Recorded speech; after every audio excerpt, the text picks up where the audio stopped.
Oh, Carter, your muscles were rippling. Y'all remember how in the last video I said things looking kind of bad here in West Tennessee? Well, in the last week since I filmed that, things have gone from bad to just downright ugly. I ain't gonna lie, I'm not one to complain about the weather very much, but I'll just plainly say it. This weather pattern we're in sucks. We fixed broken things. We fixed things that wasn't broken. We've cleaned, we've prepared. We've been ready a week, can't get in the field. So because of all that, for this wheat crop, I'm prepared to be disappointed.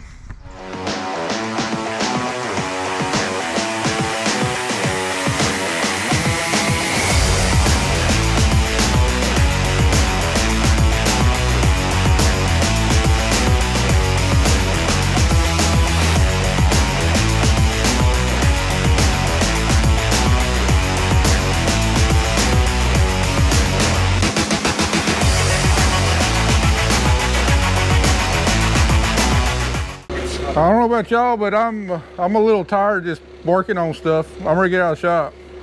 Yeah, well, it's about the time. Well, it's been a day since we got in our last drain. Might only be a few hours before we get our next drain. Try it. Let's go try some wheat to see just how bad it's going to be. Figure it out. You should mention everybody what time you love to start. I don't know what time it is. It's still daylight. That's all that matters. 5:45. Well, I would have started earlier, but we got another 1/4 inch of rain last night. You just like to start at 6 o'clock. Well, better find out what's going to be broken this afternoon than what's going to break tomorrow morning. Well, folks, I was a lot more excited about our wheat crop 3 weeks ago than what I am now. 3 weeks of just almost constant rain every other day has not done this wheat crop any favors at all. And what little wheat's already been cut around here in West Tennessee, I've heard some horror stories. But anyway, it's not gonna get any better sitting out in the field. Let's get it out before any more damage happens to it. And I just hope and pray we got everything put back together on this combine right. We don't have nothing fly apart.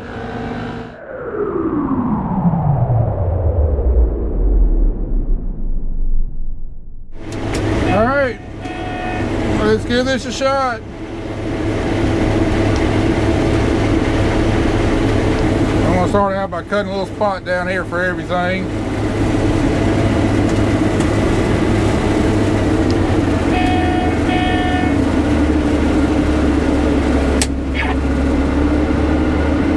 Fuel volume flow low.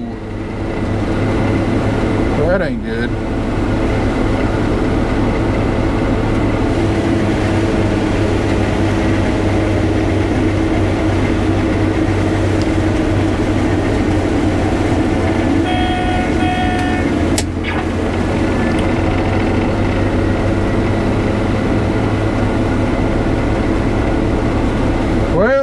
Got some issues to work through. Bogging down pretty good, is it? Does it feel like it's bogging down? Yeah, we got a fuel problem here.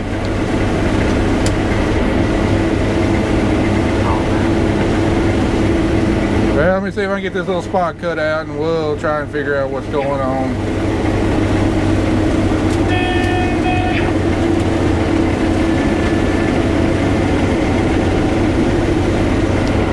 All right, we got several issues worked through. We got a fuel problem.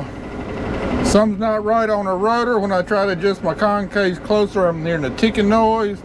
And also my grain bin extensions sensor is not reading. It's showing my bin extension being closed right now. So looks like that's all the wheat we're gonna cut today.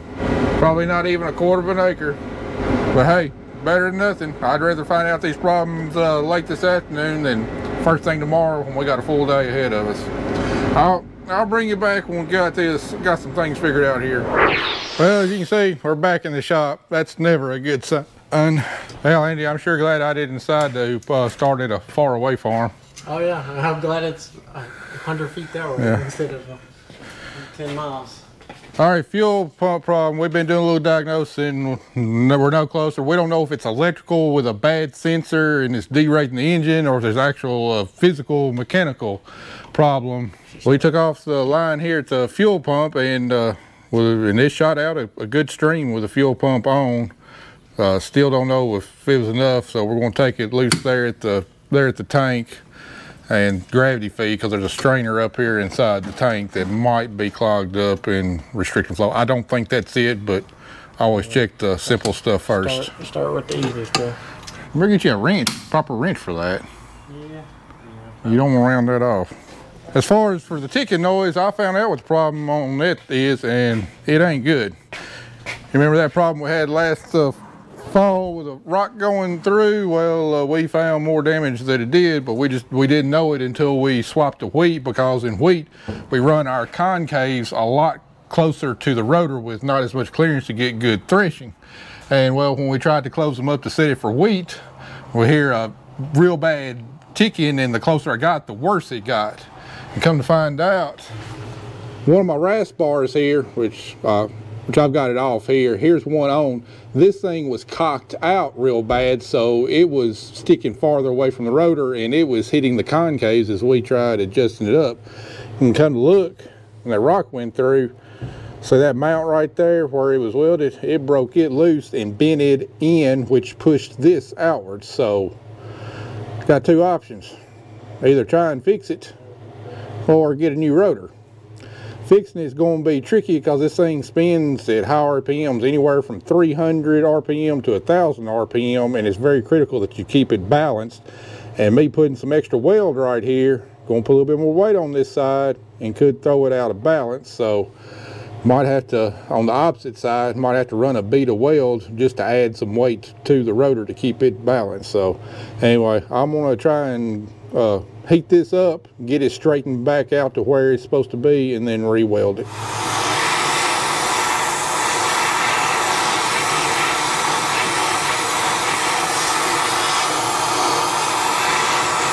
All right, ready to hold it?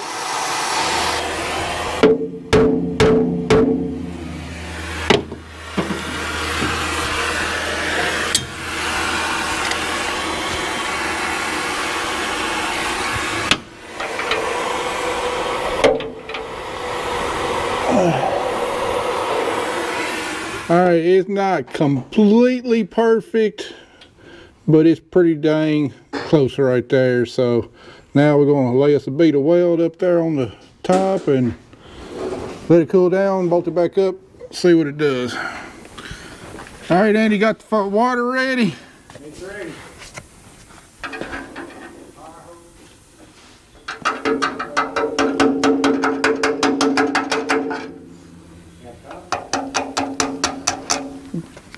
We got no power. Did I turn it on?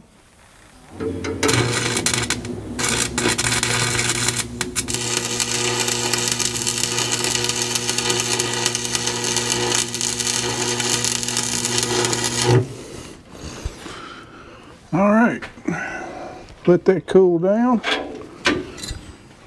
Bolt it back up. All right, we got it back on there. It's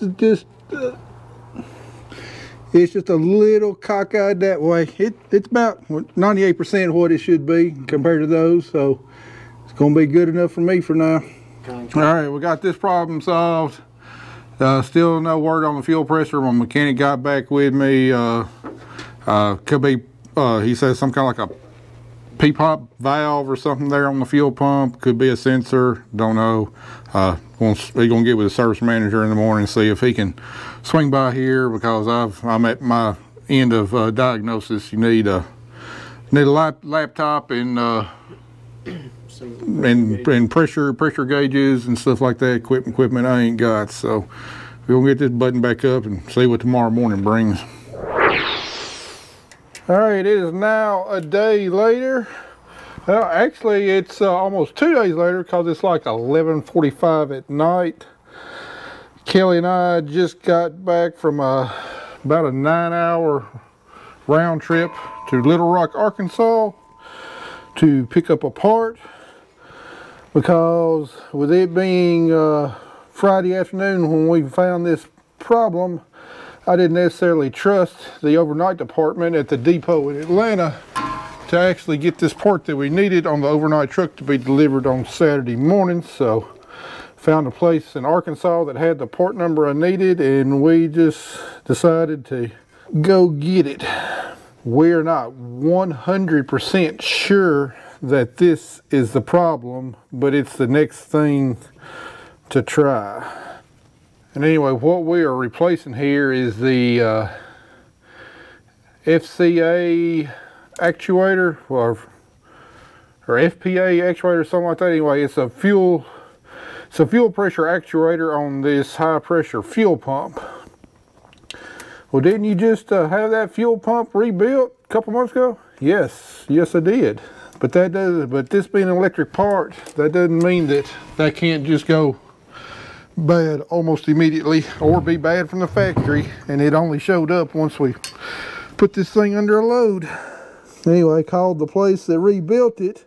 They said they had to special order this actuator. They didn't have one in stock, so it would take, they said it'd take them at least a couple of days to get it in, and they wouldn't be able to order it till Monday. So that means the earliest we'd be able to be cutting wheat would be maybe the latter part of next week. So that was not an acceptable option, considering our wheat's already poor enough and been damaged enough. We got to get it out. So hence the round trip to Little Rock. Anyway, I'm getting a little fed up this year with paying a lot of money to have some of this stuff professionally fixed, because some of it I can't do myself.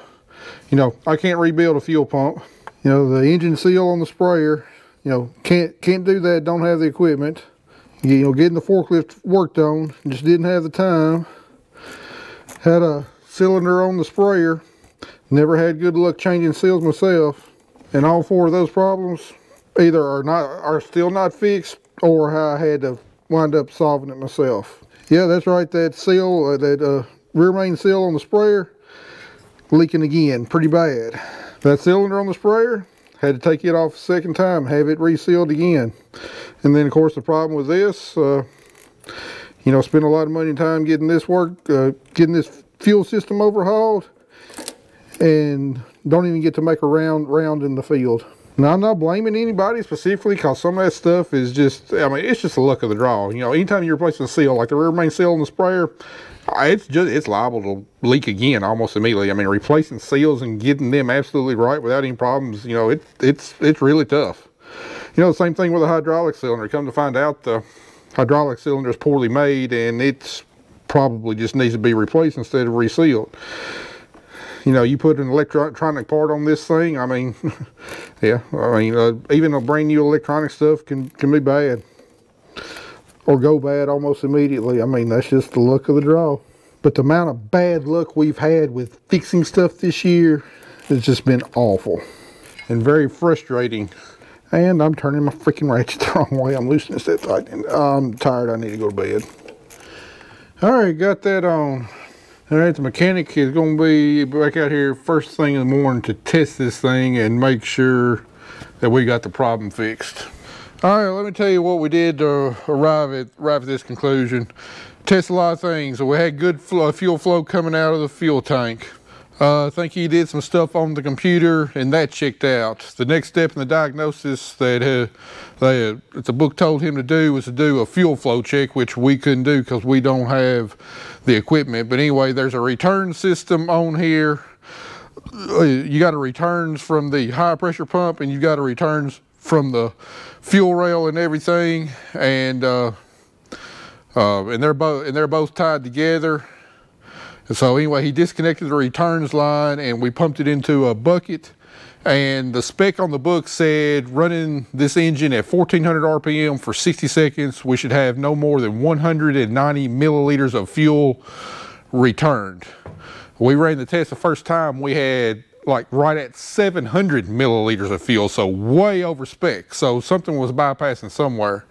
Most likely the culprit would be the injectors. I had all 6 injectors checked and they passed with flying colors. But then which remember back, we had 2 injectors get damaged on the threads, so we had to replace them. I think my only option was reman injectors. Well, we all know what kind of luck I've had with reman parts. So I automatically assumed, well, those 2 injectors are crap. They're bypassing in the injector. So anyway, I don't know exactly what he did, but he separated the return from the pump and the rail system and injectors. And when we measured the return from the rail system and injectors, it only came back at like 80 milliliters, which is way below spec. So the problem is not in the rail and the injectors. So the only other thing it could be is in the pump. And according to the folks that rebuilt this thing, the only way it could be bypassing in the pump is through that electronic fuel pressure actuator. So that's what we replaced, but not 100% sure. There might be something bad in the pump. If that's the case, there is a reman pump available in Caruthersville. No new ones available anywhere. So tomorrow, Saturday, we get this thing checked out first thing in the morning. If we still got way too much return fuel flow, I think the next thing's going to be is to replace the pump. And our only option, if we're going to cut wheat this weekend, is to try that reman pump in Caruthersville, which obviously I don't want to do because we might put it on, it might work, and then it might not work for very long. So I don't know. There's no use in speculating because it could be something completely different, and we'll just go home and get some rest, check this thing out in the morning, and hopefully our problem is fixed, because I saw combines and hopper bottoms going up and down the road today. People really getting blowing and going cutting wheat, and I'm stuck here in the shop, and it does not make me happy. So anyway, guys, we'll see what tomorrow brings. 7 a.m. next morning. That wasn't supposed to be coming through. We just can't catch a break at all. Well, as you can see, the H&R truck is gone. We tested everything out this morning, and the return flow was reduced by, I don't know, about 15% or so. There's no spec for the return with the fuel pump and fuel rail combined. The fuel rail was within spec, and with them combined, like I said, we reduced the return by about 15%. I think we fixed it. I took it down the road, full speed, up a hill, drug the brakes, got it up to 110% engine load, no RPMs drop, pulled that fine. So even though it was sopping wet outside, I went to the field, hooked up my header, and just made a couple short passes. With that wet wheat, it wasn't hard to get a big engine load on it. Anyway, run it up to 125% engine load before we started dropping RPM. So I think it's fixed. Keep our fingers crossed, but unfortunately, well, that shower we got this morning, I mean, it's just damp outside, real humid, cloud cover, more rain out west. You know, the wheat's way too wet to cut. More rain predicted tonight, more rain predicted tomorrow. I don't know when we'll get to cutting wheat, but tell you what, man, farming can be, it can be so frustrating sometimes. No, my combine was running great. Decided going to do some preventative maintenance on the fuel system because it was testing below spec. Pulled all that off, had it rebuilt.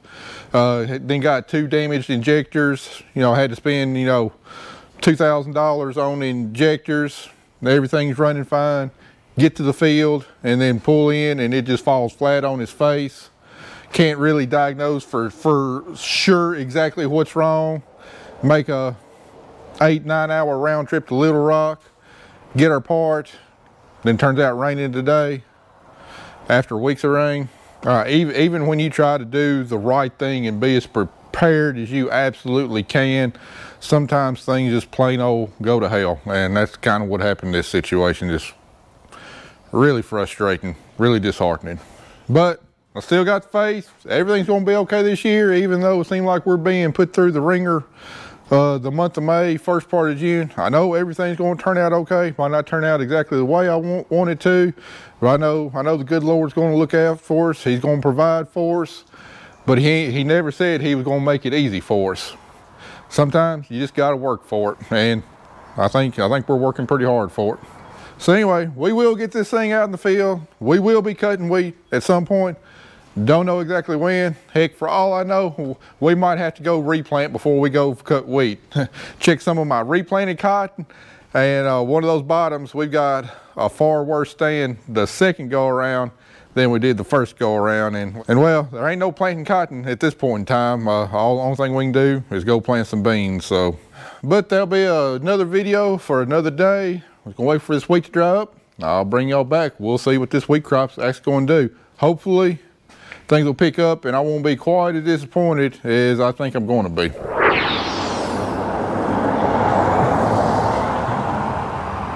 Well, I don't have any idea how, but the sun came out, a little bit of breeze blowing, and the rains late this morning and this afternoon have bypassed us, so I think it's dried out a little enough. We might be able to go cut a little wheat on this Saturday evening. You want to see some wheat going in the grain bin? I know I do. All right, take two. First thing, see if the wheat's dry enough, and we got to calibrate the moisture meter. So that's going to be the first item on our agenda.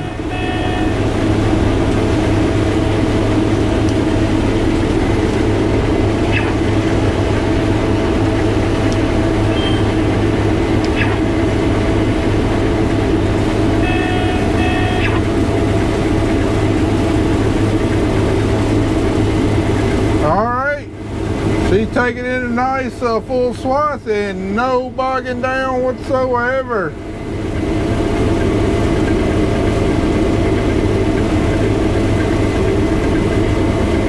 Man, ain't that a pretty sight out there, all that wheat just going in the head. All right, we got about I don't know, almost half a bin cut. Let's check and see what the moisture is. This is the driest wheat, most mature wheat on this farm here. It feels pretty good and dry.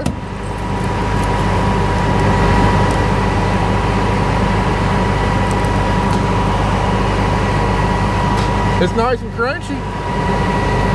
14.8%. I was thinking a little drier than that. Still, it's as dry as it's been in a while.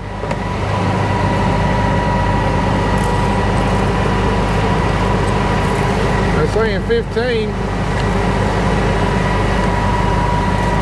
A little wetter than I thought it'd be, especially considering we got rain forecast for tonight. I sure would like to have some in the bin just to make me feel a little better. Now let's look at the sample. I mean, I don't see very many small shriveled up seeds, but what you're really looking for is like the very base of the seed. See if you see any sprouts starting to come out. There's one kernel. I know the GoPro's not picking up. There's one kernel I can see. It just barely started sprouting, and that's what they're going to be looking for at the granary. Any signs of it sprouting whatsoever. So that's a better looking sample, I guess, than what I was expecting, but we are seeing some signs of damage. It just matters how much damage the granary's going to find whenever we deliver it. But I know it's not going to look any better than this the longer it sits out here. So let's get these monitors calibrated, see if we can get some wheat in the grain bin this afternoon. Let's see if our newly rebuilt unloading auger works.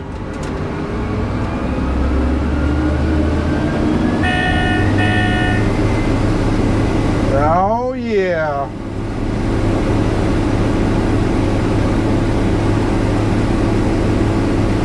All right, we running. We put wheat in the bin. I think we got everything calibrated. Got the yield monitor calibrated, moisture monitor calibrated. I think we got our combine set. Seeing virtually no loss out the back except for a really thin strip right straight down the middle. But when you take those kernels and average them across the whole width, we got virtually no loss. Got a clean sample back there. Everything's running like a top. So the big question, what is it yielding? Well, let me show you. Really good looking thick wheat right here. Look at that, we're in the low to mid 90s.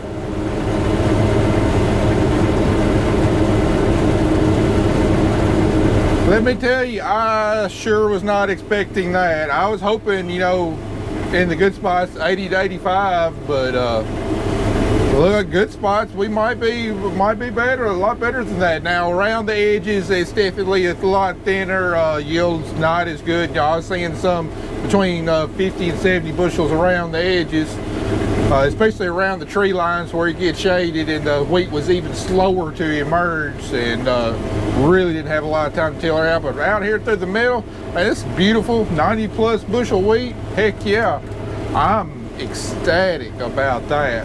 I mean, this could have easily been 95 to 100 bushel wheat if we hadn't gotten all that rain on there and, you know, lost test weight that I know we lost. This 25R40 Pioneer, my favorite wheat variety of all time, no longer being made, but we're saving it, and I think I will be saving it again this year because, man, it's a fantastic wheat. And then looking back there at the grain sample, pretty dang clean too.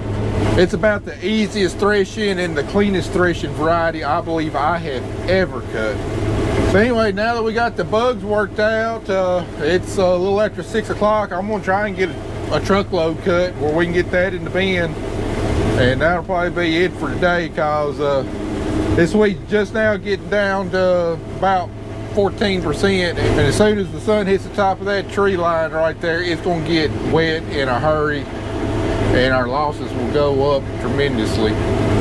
Plus, with rain forecast tonight, I don't want to leave this thing out in the field, so we're gonna drop the header, put it back in the shop, because I don't want this thing to get rained on with, you know, the seed in the grain bin, you know, just other areas. If it gets wet, it's going to start sprouting, and it's going to make cleanup of this thing when we get done a pain in the rear. All right, we cut a plumb full bin, and we're going to check to see if our yield monitor is dialed in.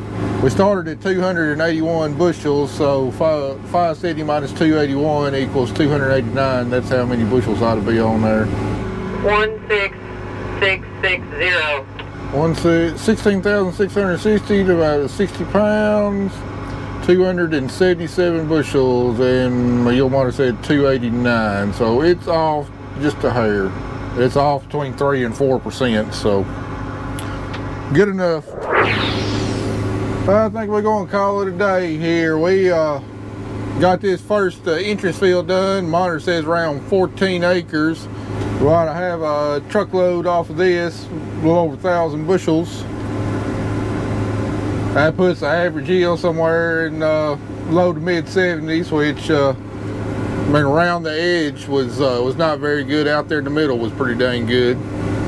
That sun's starting to get low in the sky. That straw starting to lay on top of the cut straw, starting to lay on top of the standing straw. That means it's starting to get a little damp. So reckon we'll call it a day. Hopefully we'll have clear skies tomorrow, be able to get started blowing and going pretty good tomorrow.